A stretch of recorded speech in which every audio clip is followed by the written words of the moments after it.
start our final presentation today. This is Salvatore Sorce, and he will be talking, exploring my gaining our voices. Sorry, I was just running. I'm so sorry. That's all right. Don't worry. Last but not, hopefully not least. You always get me the last, don't you, on the program? I realised this. Sorry? Oh, I don't know about that. But one of the nice things about being last is actually you see the crossover of so many of the previous topics that have come before. So a lot of the terminology that I may be using will be shorthanded. So my presentation is about exploring my gay male voice. Before I start, I have to say this is being videoed for a group of other Mavsters who were on my year, who said they would have loved to have been here, but unfortunately couldn't be. So this is being recorded for them, and also for Christina Shaw, who I have to say right now, from the word go, I can't thank her enough, because without her, this would have taken a lot longer. So let me put this in context of why this subject came about. A couple of months ago, I got a phone call from my dear friend Heather Hartnett saying, "We've got this day coming up in April. Would you be interested in talking about something?" And as usual, I just said, "Yeah, sure, fine, no problem. Yeah, just give it to me." And then afterwards, I put the phone down and I was like, "What the hell am I going to talk about? Why did I just offer my services for that?" In this occasion, I actually thought back to an event that happened last year, which had been percolating inside for quite a while. Where I teach, I was observing a singing class, and one of the students, male student, gay, probably early 20s, had been singing beautifully, and this is where the crossover of things happen with Deb Garvey and singing voice and speaking voice, and then opened his mouth to receive feedback and have a conversation with the singing teacher, and the question came up: what do I do about my gay voice? Why do I have to sound like this when I can sound like this when I'm singing? The singing teacher turned around to me, looked at me and said, and I was like, I don't know how to answer this right now. But what it did was put me in a state of absolute confusion, but curiosity. And can I just say that for the purposes of this presentation, there are no absolutes. There are discoveries in progress, which I'm still curious about. Can we go with that? Mm-hmm. Yeah? Okay. Right, so the presentation is going to work in, or talk is going to work in two parts. Can I just also clarify, can we save questions, I don't know if I've already said this, can we save questions right to the very end, because I'm very aware of our time, and that our culture has changed from this morning where we were dead silent to now we're asking every question under the sun. Fantastic, great, but let's save it for afterwards if that's possible. So the presentation is going to work in two ways. The first part is really contextualizing it and looking at the definitions of male and masculine, and then looking at gay and camp, you were asking this morning. We'll look at code switching, which is something that we all do, and I think that the gay male does incredibly well. And look at possible influences for my gay voice. And then we will look at a form of assessment which comes from Christina Shaw, her vocal profile, her voice skills perceptual profile assessment.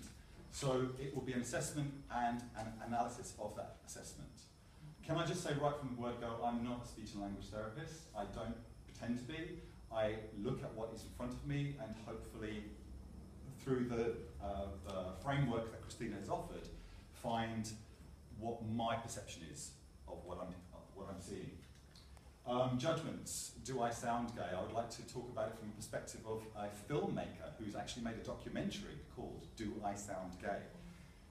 And then the solutions and resolutions. My vocal journey in relation to my individual students' vocal journey. Because at the end of the day, I have to look at this through the lens of my experience to my students. How do I help them find something more within their voice? Because it's about offering options, ultimately. Okay, so we need to look at defining male. Can I just be very clear right from the outset? There's a problem with some of these definitions. They're quite literal and can be quite offensive. Comes from the Oxford English Dictionary, 3rd edition from 2010. Male, denoting the sex that produces sperm with which to fertilise a female for the production of offspring. Brilliant, Miss Rob. Yeah, fantastic. Do you think a man wrote this? I looked at that and I went, right, well that's not what I'm looking for. So I thought, well maybe it's masculinity, a masculine voice that I need to find a definition for. And this is worse. The need for men to prove their masculinity through domination over women. I'm really sorry. Believe me, this is not my definitions. It's the Oxford English Dictionary. So I started looking at what are definitions of masculinity, and I started asking people their own perceptions, really to get an honest, human response. And this is what I came up with. Masculine. Hairy. Muscular. Red-blooded.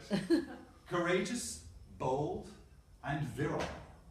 But what actually struck me about these words, this language, was that it started to paint more of a mental image for me of size and depth.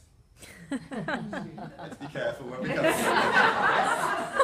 Okay, so I'm thinking of a larger sized frame body and a sense of depth within that body. Can we use those? I'm just using Heather as a bit of a scribe. My memory can be slightly short-term sometimes, so I need someone to just throw those words back at me. So size and depth, which with the ability to resonate. On the flip side, we need to look at what is gay, or how is gay described. The adjective, or dated adjective, light-hearted, carefree, and showy.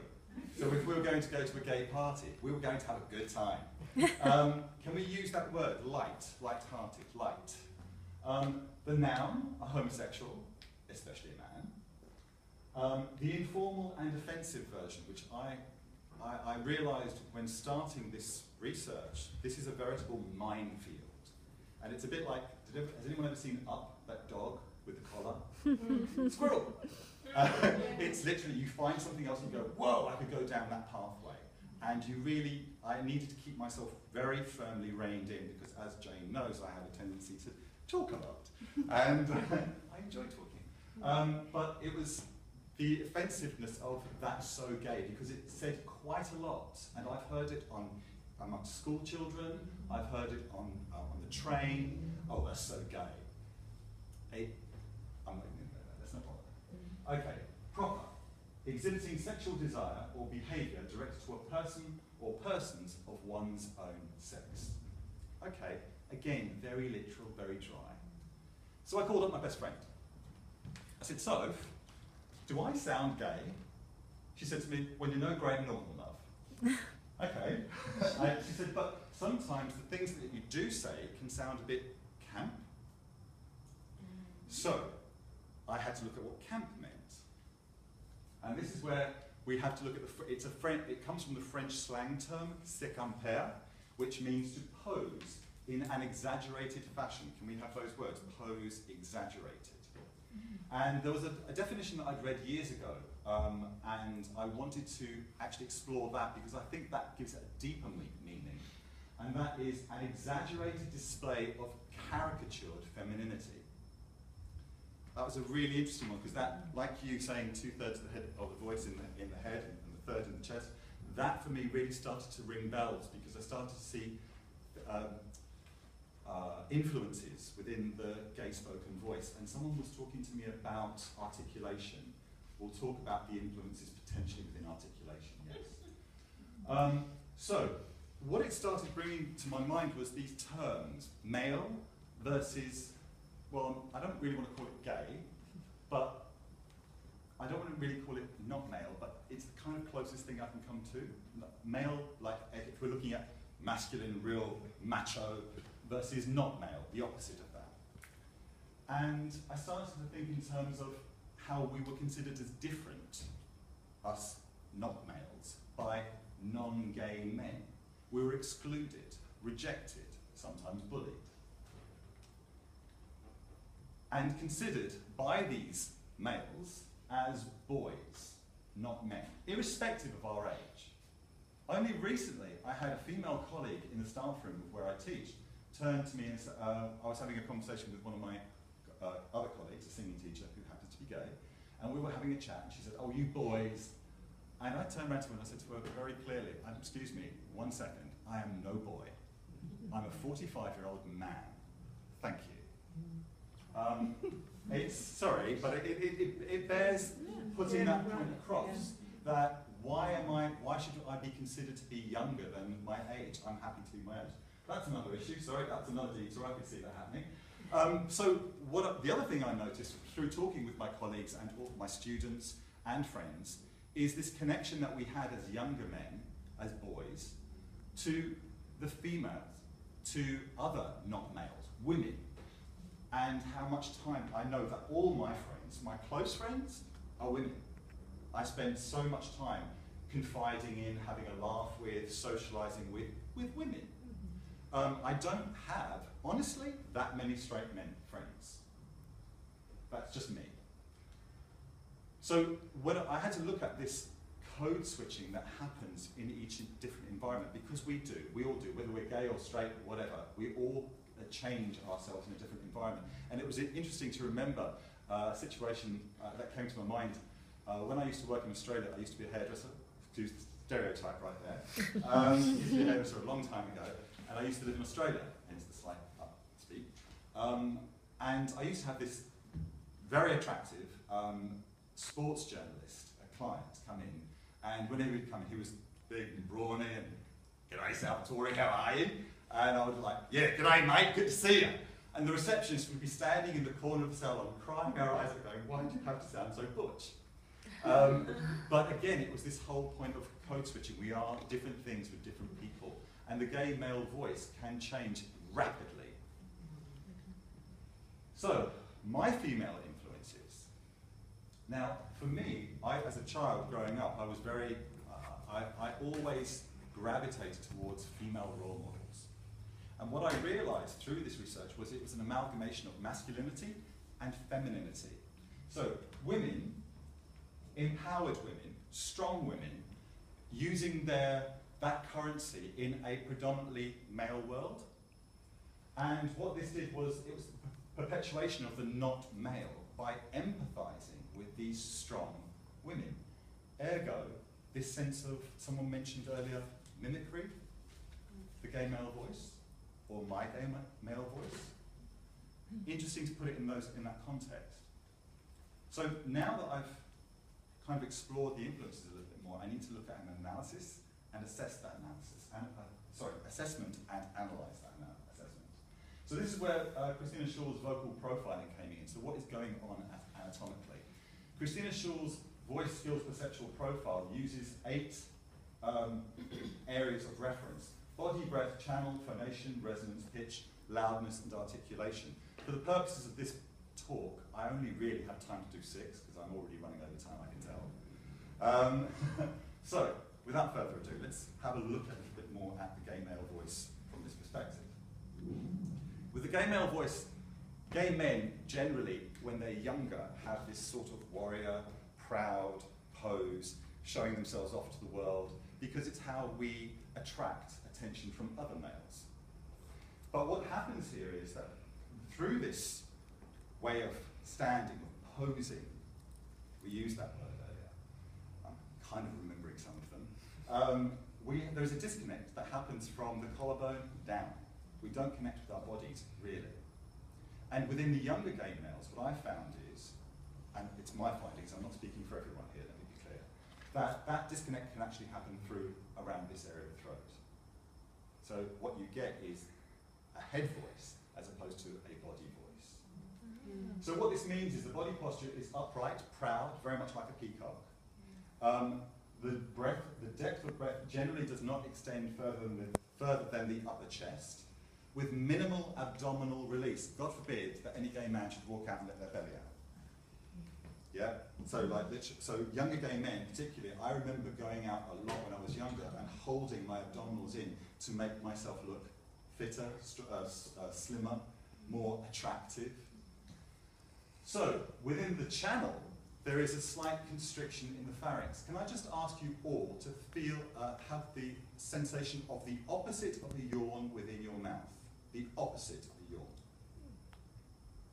And just try breathing around here for a moment.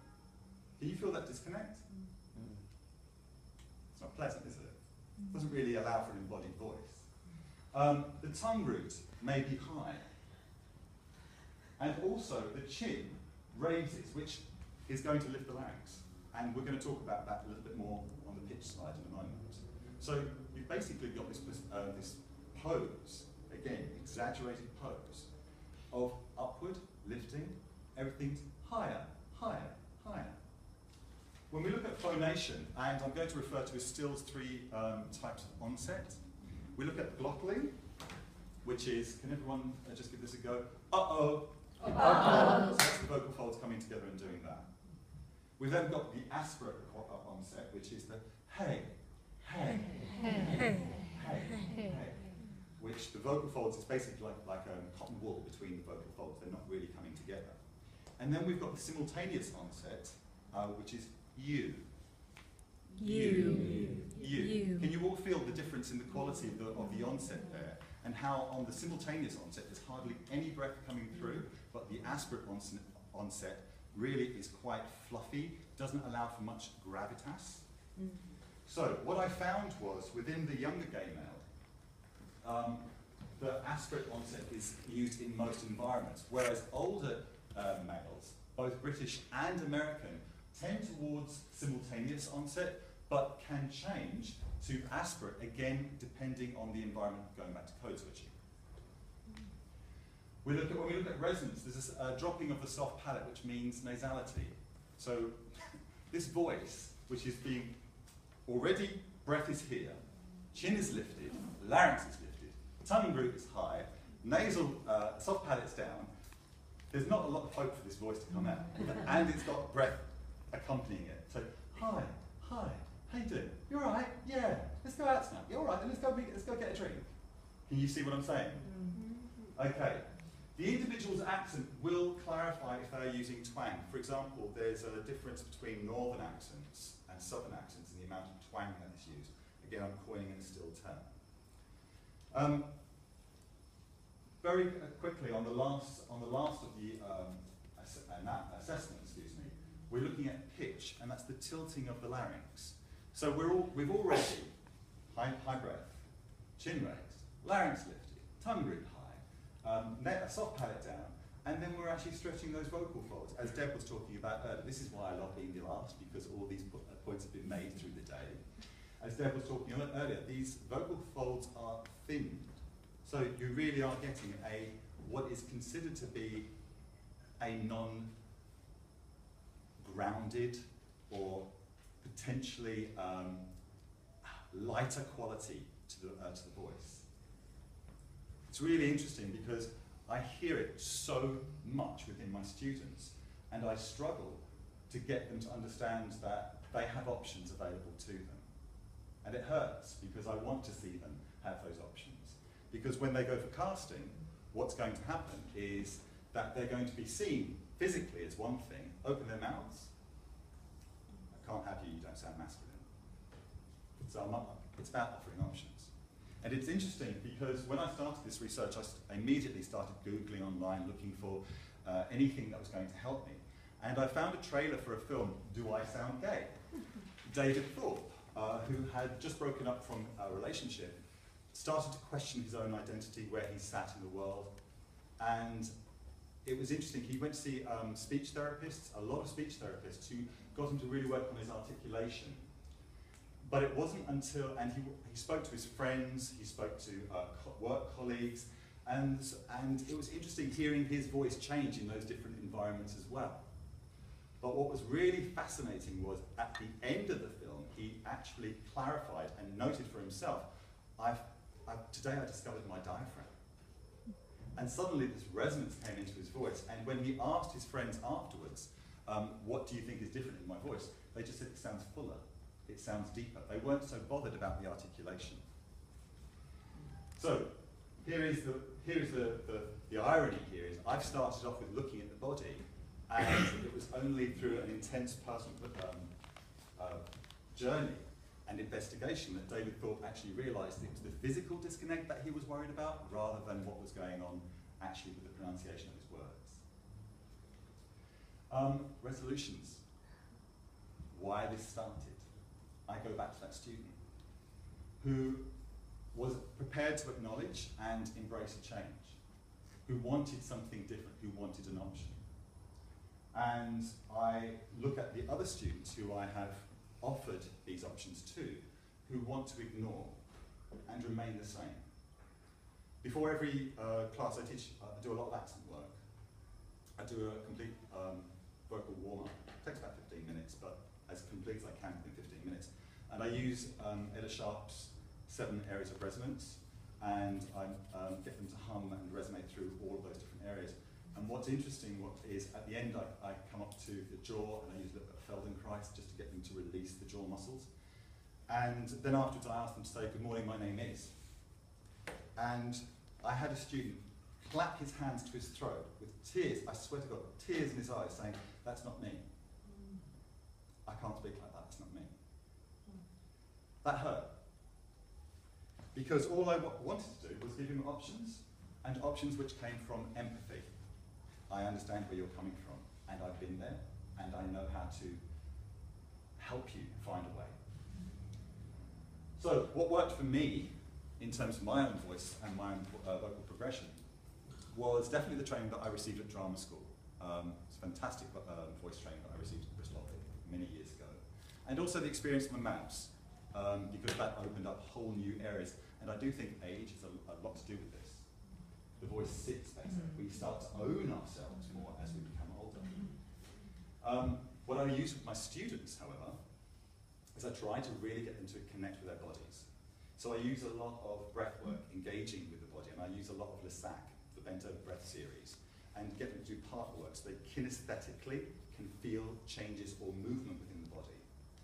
I then get them to look at the relationship between the head and the neck, so the position of the chin, because if that's too lifted, guess what's going to happen? And if it's too far down, it's going to lower the larynx too far down, or push that sound too far down. I get them to look at the releasing of the jaw, and then a lot of tongue work, so the front of the tongue, middle of the tongue, and the back of the tongue, so they really do have an appreciation and understanding of how important the whole use of the tongue is. And then sirening, lots of it. Now, Anne-Marie would probably say, "Salvatore, no," but I get them to siren through a yawn, so it works very much along the lines of I try to get them to really work through their range and actually think of it like a crash, the sound like as if they're wearing a crash helmet, and the sound can go from here down to here. So they're really not thinking too much about straining the voice in the mouth, but really around the voice, so they're really feeling the resonances. And I found that it starts to make them aware of what their vocal potential is. I have to come to the end of this, unfortunately, because I could go on for ages. But there's a few people I have to thank. My students who have been absolutely amazing, who have been very happy to sit and talk about their voices. God, who would have thought? My colleagues who I work with, but also one of my friends, vocal coach Liam French Robinson, who is an ex-student from the Mass. And also the amazing Christina Shaw, who without her framework would have, as I said earlier, made this incredibly longer presentation. Thank you. Thank you. Thank you.